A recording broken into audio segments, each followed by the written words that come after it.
So guys what's up, स्वागत है आप सबका एक और नई वीडियो में। और ये होने वाला है part 5 of our full stack project series. So इस प्रोजेक्ट सीरीज में हम क्या बना रहे हैं, हम बना रहे हैं ई कॉमर्स वेबसाइट। तो मैंने अपने ना पिछले वीडियो में क्या करा था ना कि मैंने पिछले वीडियो में अपने डेटाबेस को अपने सर्वर से कनेक्ट कर दिया था और हमारा जो हमने एक नया एंड पॉइंट बनाया था जो कि गेट रिक्वेस्ट पे बेस्ड था, जो कि था हमारा hello this is my new and point. तो मैं तुम्हें लेके चलता हूँ सीधे अपनी पीसी स्क्रीन पे और हम फर्दर इसमें आगे इम्प्रूवमेंट करते हैं और अपने अपने नए नए एंड पॉइंट्स बनाते हैं। तो मैं सबसे पहले अपने सर्वर को चालू कर लेता हूँ। तो सर्वर चालू करने के बाद करना पड़ेगा CD backend. Then CD backend करने के बाद में करना है npm स्टार्ट। तो ये हमारा सर्वर चालू हो चुका है और सर्वर हमारा नोडमॉन पे चल रहा है। मैंने आपको पिछली वीडियो में बताया था कि नोडमॉन क्या चीज़ होता है। मैं इस वीडियो में दोबारा से रिपीट कर देता हूँ कि नोडमॉन क्या चीज़ है। तो देखो, हमारे कोड को एक बार रीस्टार्ट करने के लिए हम नोड index.js, नोड और जे हमारी जावास्क्रिप्ट की फाइल है उसका नाम लिखते हैं नोड। सिंपल एक टाइम स्टार्ट करने के लिए। नोडमॉन क्या है? नोडमॉन एक पैकेज है जो एनपीएम की तरफ से प्रोवाइड किया जाता है, जो कि क्या करता है, तुम्हारी फाइल में जब भी चेंजेस होंगे तो उस कोड को रीरन कर देगा। रीरन मतलब उस कोड को वहाँ पर टर्मिनेट कर देगा जो पहले से रन हो रहा होगा, जो भी चेंजेस होंगे उसको अप्लाई करके रीरन कर देगा। ओके, देन अभी हमें क्या करना है, अभी हमें आज की वीडियो में बनाना है यूजर स्कीमा। अब भैया यूजर स्कीमा कैसे बनाएंगे तो मैं सब बताता हूँ लाइन बाय लाइन। चलते हैं, सबसे पहले चलते हैं हम अपने ब्राउजर पे। ब्राउजर पे आ जाएंगे और हमें देखना है स्कीमा कैसे बनाए। स्कीमा हम यूज कर रहे हैं मंगूज का, तो हम मंगूज की हेल्प से स्कीमा बनाएंगे अपना। तो मैं बता देता हूँ, हम चलते सीधे मंगूज की वेबसाइट पे। मंगूज, देन हम मंगूज की ऑफिशियल डॉक्यूमेंटेशन में पहुंच जाएंगे। यहाँ से इसमें हम स्कीमा वाले टैब में लोकेट कर लेंगे। स्कीमाज आ गए, स्कीमाज में हम देखेंगे यहाँ पे किस तरह का स्कीमा बनाया गया है। थोड़ा जूम कर देता हूँ। ये स्कीमा बनाया गया है, हमने मंगूज से स्कीमा को इम्पोर्ट कर लिया है डिस्ट्रक्चरिंग के थ्रू। तो मैं बता दूँ डिस्ट्रक्चरिंग क्या होती है। जैसे कि समझ लो तुम्हारे एक मॉड्यूल है, उसमें से बहुत सारे है ना, क्या कहते हैं, बहुत सारे फंक्शंस और मॉड्यूल्स है ना एक्सपोर्ट करे जा रहे हैं। बट तुम्हें सारे मॉड्यूल्स की जरूरत नहीं, तुम्हें एक स्पेसिफिक मॉड्यूल की जरूरत है। तो हम क्या करते हैं, डिस्ट्रक्चरिंग की हेल्प लेते हैं। डिस्ट्रक्चरिंग की हेल्प से क्या होता है, सिर्फ हम जो करली ब्रेसेस के अंदर जिस मॉड्यूल का नाम लिखेंगे ना, वही मॉड्यूल इंपोर्ट होगा हमारी पूरी फाइल के अंदर, और बाकी के सारे मॉड्यूल इंपोर्ट नहीं होंगे। अगर हमें कोई और मॉड्यूल इंपोर्ट करने हैं तो हम उसको इसके अंदर लिख सकते हैं और भी मॉड्यूल इंपोर्ट हो सकते हैं। ऐसा नहीं है कि एक बार में एक ही मॉड्यूल इंपोर्ट होगा, हम इसमें बहुत सारे मॉड्यूल इंपोर्ट कर सकते हैं, बस वो एक ही पैकेज से आने चाहिए। तो ठीक है। बाकी यहाँ पे एक ब्लॉग स्कीमा नाम का एक यहाँ पे स्कीमा बना रखा हुआ है। इन लोगों ने क्या करा है, ब्लॉगिंग वेबसाइट का एक स्कीमा तैयार कर रखा है। तो हम क्या करेंगे, हम पहले इसको कॉपी कर लेंगे। और कॉपी कर लेते हैं ऐसे, इसको कॉपी, ओके, कॉपी कर लिया। अब हम क्या करेंगे, अपने प्रोजेक्ट में आएंगे, यहाँ पे हम बनाएंगे एक नई फाइल। नई फाइल में क्या बनाएंगे, हम यहाँ बनाएंगे user underscore sch schema dot JS, user schema dot JS. अब यूजर स्कीमा डॉट जेएस में क्या करेंगे, हम इस पूरे कोड को पेस्ट कर देंगे। देखो, रटना कुछ भी नहीं है, तुम्हें सबको समझना है। डॉक्यूमेंटेशन पढ़ने की आदत डालो। डेवलपमेंट में रट्टा मारने से कुछ नहीं होगा, तुम्हें डॉक्यूमेंटेशन पढ़ना आनी चाहिए। और तुम्हें मैंने बताया था कि देखो नोटबुक बार बार सर्वर रिस्टार्ट कर देता है। तो देखो, जैसे मैं कंट्रोल एस करता हूँ, देखो सर्वर रिस्टार्ट कर दिया। तो देख रहे हैं नोड के पावर से हमारा कितना टाइम बच गया है। हमें बार बार लिखना पड़ता है नोड index.js या फिर नोड server.js। हमारा इतना हेक्टिक काम कम हो गया नोड के चक्कर में। तो नोड यूज करना बेस्ट प्रैक्टिस है। बाकी कौन सा ब्लॉग स्कीमा, इसलिए मैं करूँगा यूजर स्कीमा देन स्कीमा। इसमें क्या लिखा है, टाइटल, ऑथर, बॉडी। मुझे क्या चाहिए, मैं यहाँ पे खुद का स्कीमा क्रिएट करता हूँ। तो मुझे क्या चाहिए, मुझे चाहिए यूज़र का नेम। तो नेम लिख देते हैं। नेम क्या होगा, नेम का टाइप होगा हमारा स्ट्रिंग, टाइप होगा हमारा स्ट्रिंग। देन ये हमें रिक्वायर्ड होगा, रिक्वायर्ड कर देते हैं हम ट्रू। ठीक है। बाकी अभी हमें चाहिए एक ईमेल, फॉर्मूला के ईमेल का क्या रखेंगे, हम टाइप रखेंगे email.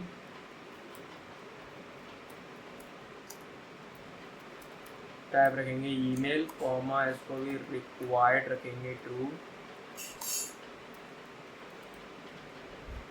And last but not least हम लिखेंगे यहाँ पे पासवर्ड।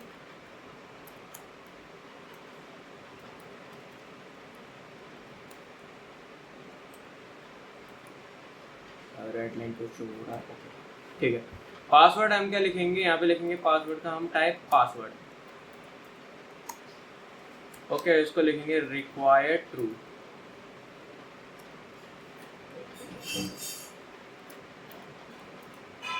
तो हमारा यूजर स्कीमा बन के तैयार हो चुका है। अभी आप भैया बोलोगे, तुम बोलोगे भैया इस यूजर स्कीमा है ना ब्लैंक ब्लैंक क्यों है, मतलब ये हाईलाइट क्यों नहीं हो रहा है। तो देखो हमने क्या करा है, हमने अभी तक सिर्फ यूजर स्कीमा बनाया है, हमने इस यूजर स्कीमा को एक्सपोर्ट नहीं करा, तो हमें इसको एक्सपोर्ट भी करना पड़ेगा। तो हम क्या करेंगे, कलेक्शन इज डॉट न्यू, ऐसे नहीं करते इसको करते हैं module dot export is equals to collection, ऐसे नहीं करते। तो देखो हम यहाँ पे क्या करेंगे, हम यहाँ पे करेंगे module dot export is equals to module है ये module dot export is equals to mongoose dot model. Model में क्या करेंगे, इसका नाम लिखेंगे, इसका नाम क्या है यूजर कॉमा यूजर स्कीमा। लो ये हो गया हमारा यूजर स्कीमा बन के तैयार। और देखो यहाँ पे ये हाईलाइट भी हो रखा है, ठीक है। अब अभी हमें क्या करना है, हमें करना है इस यूजर स्कीमा को इम्पोर्ट, इसको इम्पोर्ट करने के बाद में हम अपना एक नया राउट बनाएंगे। तो हमने यूजर स्कीमा डॉट जीएस करके तैयार कर दिया है। अब अभी हमें क्या करना है, हमें अपनी सर्वर डॉट जीएस वाली फाइल में आ जाना है। अब यहाँ पे क्या हो रहा है, यहाँ पे हो रहा है हमारा सर्वर कनेक्ट और यहाँ पे हमारे एंड पॉइंट्स बन रहे हैं। तो हम यहाँ पे सबसे पहले करेंगे यूजर स्कीमा को इम्पोर्ट, तो मैंने const user is equal to require क्या करेंगे, रिक्वायर करेंगे हम dot slash user schema, that's it. अभी हमें क्या करना है, अभी हमें करना है पोस्ट मेथड, पोस्ट तो यहाँ पे इम्पोर्ट कहाँ दिक्कत दे रहा है, ओके। तो हमने क्या करना है, हमने यूजर स्कीमा में यहाँ पे इम्पोर्ट का यूज़ नहीं करना, हमें कॉन्स्ट का यूज़ करना है। तो मैं यूज़ कर लेते हैं const mongoose is equal to require mongoose। अब हमारा नोड फिर से क्रैश हो गया, ये क्रैश क्यों हो रहा है, email type email is not defined, okay email is not defined, email string जाएगा, सॉरी ईमेल नाम का कोई वो नहीं होता, ईमेल एक स्ट्रिंग होगा, ठीक है। फिर से क्रैश पासवर्ड पासवर्ड भी स्ट्रिंग जाएगा, गाइस। अभी सब सही है,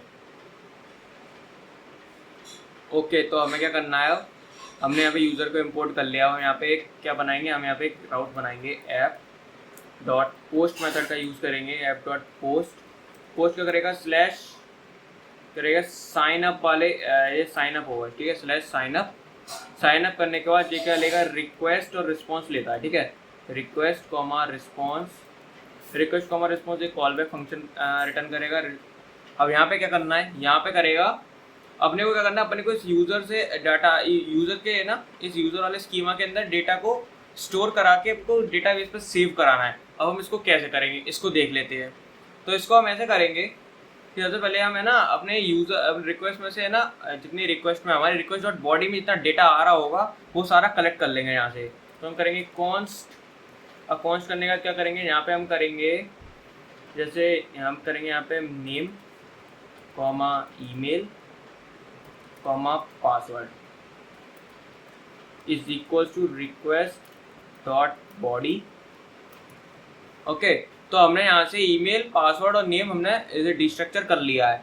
अब हमें क्या करना है, अब हमें करना है ईमेल से हमें चेक करना है कि ईमेल से हमारा कोई बैकएंड में मौजूद तो नहीं हमारे डेटाबेस में। अगर है ना इस ईमेल का हमारे ना डेटाबेस में कोई ब्लॉक, अगर कोई डेटाबेस मौजूद है, कोई एंट्री मौजूद है तो ये इसको लेगा नहीं, और अगर नहीं है तो ये इसको अंदर ना रिसीव कर लेगा। तो हम यहाँ पे करेंगे इफ सबसे पहले इफ नहीं करेंगे, हम यहाँ पे करेंगे user wait const id is equals to user dot find one में क्या लिखेंगे हम, ईमेल। तो ईमेल लिखेंगे email is equals to email. Okay, अब क्या करेंगे, इफ आईडी एग्जिस्ट करती होगी तो रिटर्न कर देंगे रेस्ट डॉट सेंड, यहाँ पे करेंगे यूज़र ऑलरेडी एग्जिस्ट, ठीक है। और अगर नहीं करता होगा तो क्या करेंगे, तो एल्स में। अब आएंगे एल्स में। अब एल्स में हम क्या करेंगे, हम करेंगे इसमें कि हमें क्या करना है, हमें इस डेटा को उसमें स्टोर करा लेना है। तो हम यहाँ क्या कर सकते हैं, तो हम ये कर सकते हैं यहाँ पे कि हम क्या करेंगे, इसमें हम लिख देंगे यूज़र, लिखेंगे कॉन्स्ट लिखेंगे data is equals to, const data is equals to, और एक ऑब्जेक्ट बन जाएगा। यहाँ लिखेंगे नेम कॉमा ईमेल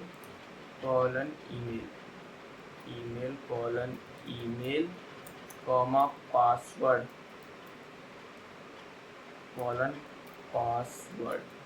ओके। तो ये हमारा एक क्या ना जावास्क्रिप्ट ऑब्जेक्ट बन गया है।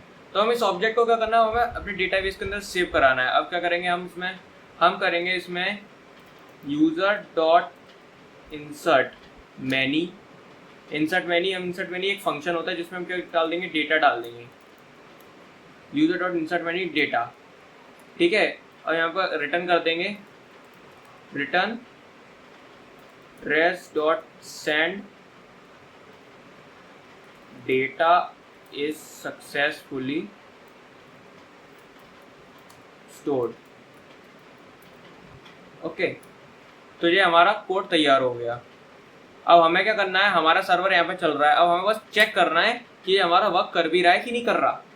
तो हम आते हैं थंडर क्लाइंट की एक्सटेंशन पे।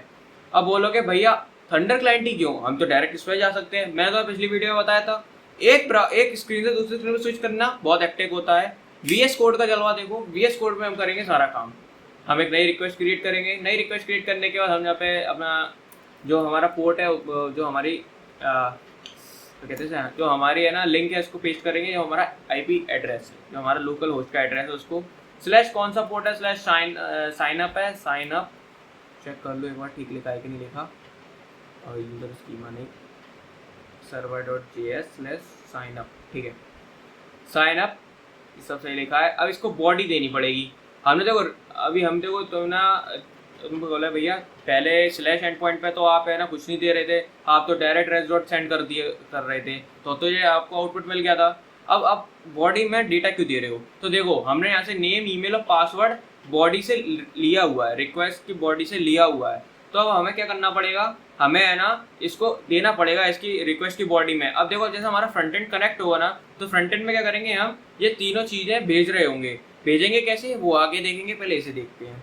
तो हम यहाँ पे एक जावास्क्रिप्ट ऑब्जेक्ट क्रिएट करेंगे, इसमें हम नेम लिखेंगे। जावास्क्रिप्ट ऑब्जेक्ट क्रिएट करना आता होगा, नहीं आता तो अभी सीख लो। तो नेम लिखेंगे हम जैसे कार्तिक, ठीक है। अब कॉमा लगाएंगे, यहाँ पे लिखेंगे ईमेल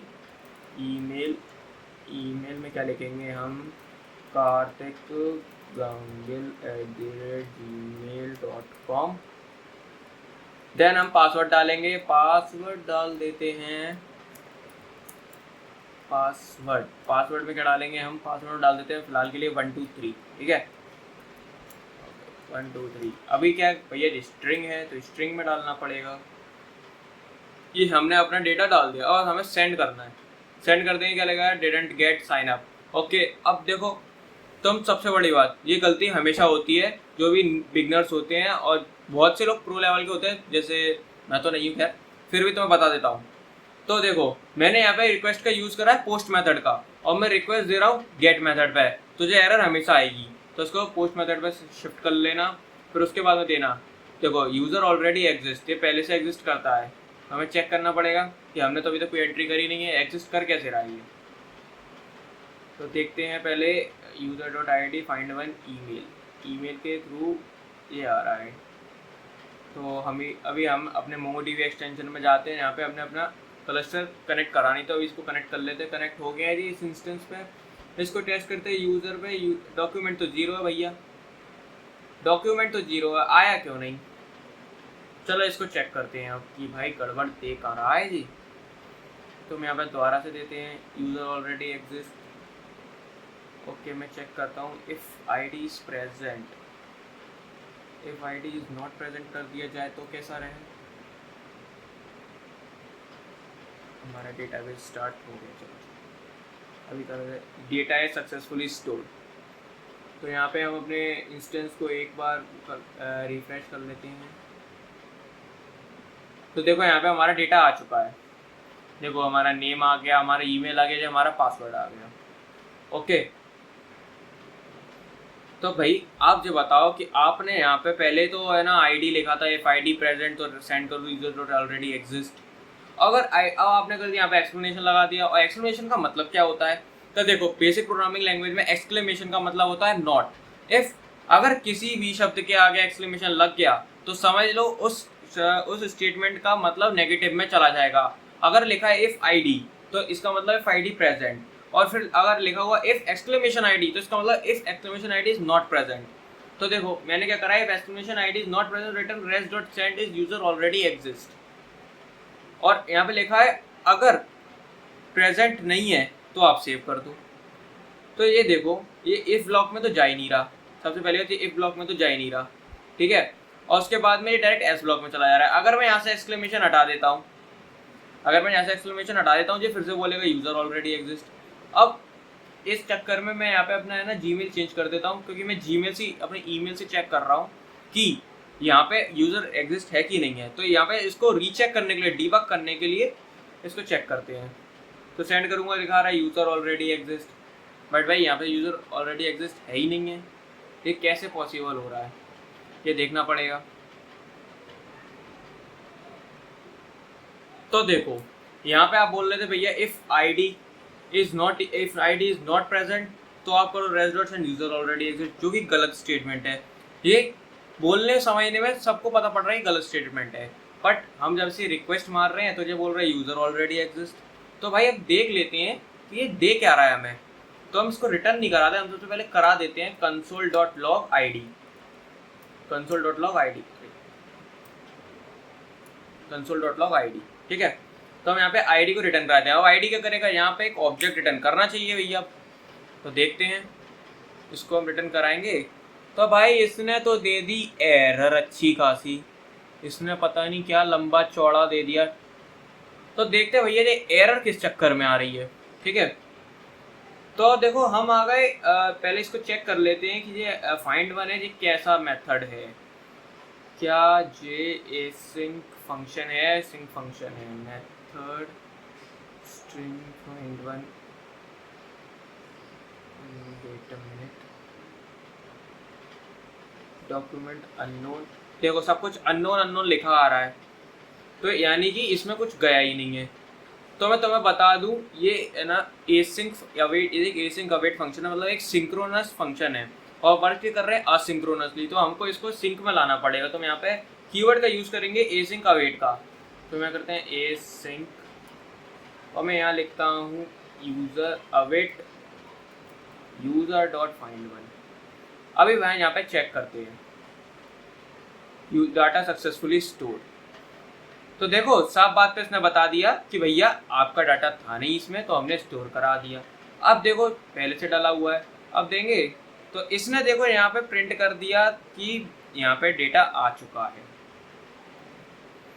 तो तुम्हें मैं अगर अच्छे तरीके से समझाया जाए तो पूरा इसका एसेंस ये है कि फाइंड वन एक एसिंक फंक्शन है जो कि एसिंक काम करता है। तो देखो यहाँ पे इसका वर्कफ्लो क्या हो रहा था, जैसे हम ये रिक्वेस्ट हिट कर रहे थे तो ये इस ईमेल से इसने चेक करा डेटाबेस में कि भाई आपके डेटाबेस में ये की ना मौजूद है कि नहीं है। बट हुआ क्या, ये एक एसिंक फंक्शन होने के कारण, फाइंड वन एक एसिंक फंक्शन होने के कारण ये प्रॉमिस रिजॉल्व कर ही नहीं पा रहा था। प्रॉमिस क्या, अब ये जो भी ना मतलब जो भी आउटपुट दे रहा था वो दे रहा था पेंडिंग में। अब देखो पेंडिंग में क्या समझता है ना कि ये आईडी प्रेजेंट है, जब कोई आउटपुट नहीं है नल आउटपुट है तो ये बोलता है भाई प्रेजेंट है, ये हम एग्जिस्ट नहीं करेंगे क्योंकि मुझे नहीं मिल रहा। अगर आपको अगर कोई चीज़ दिया जाए, आपको कहा मुझे तो नहीं मिल रहा, तो आप यही तो बोला मैं नहीं लेके आ पा रहा, सिंपल। ठीक है, तो ये हमने जैसे ही यहाँ पे एसी का वेट का यूज़ करा तो ये परफेक्टली फाइन, परफेक्टली वर्क करने लगा। तो गाइस आज की वीडियो में इतना ही रखते हैं। कोई क्वेरी हो तो आप कमेंट सेक्शन में जरूर बताना, मैं पूरी कोशिश करूंगा रिजॉल्व करने की, और मैं सारे कमेंट पढ़ता हूं, तो मेक श्योर कमेंट करना। और वीडियो जरा सी भी अच्छी लगी हो तो लाइक कर देना, चैनल पर नए हो तो सब्सक्राइब कर देना। हम 100 सब्सक्राइबर्स के बहुत करीब है, मानता हूँ मेरे चैनल पर पहले 100 सब्सक्राइबर्स होने जा रहे हैं, तो मैं बहुत एक्साइटेड हूँ। But please do subscribe, do video like and make sure do comment. Then तब तक के लिए मिलता हूँ बाद में। सायोनारा, बाय बाय, अगली वीडियो में मिलते हैं।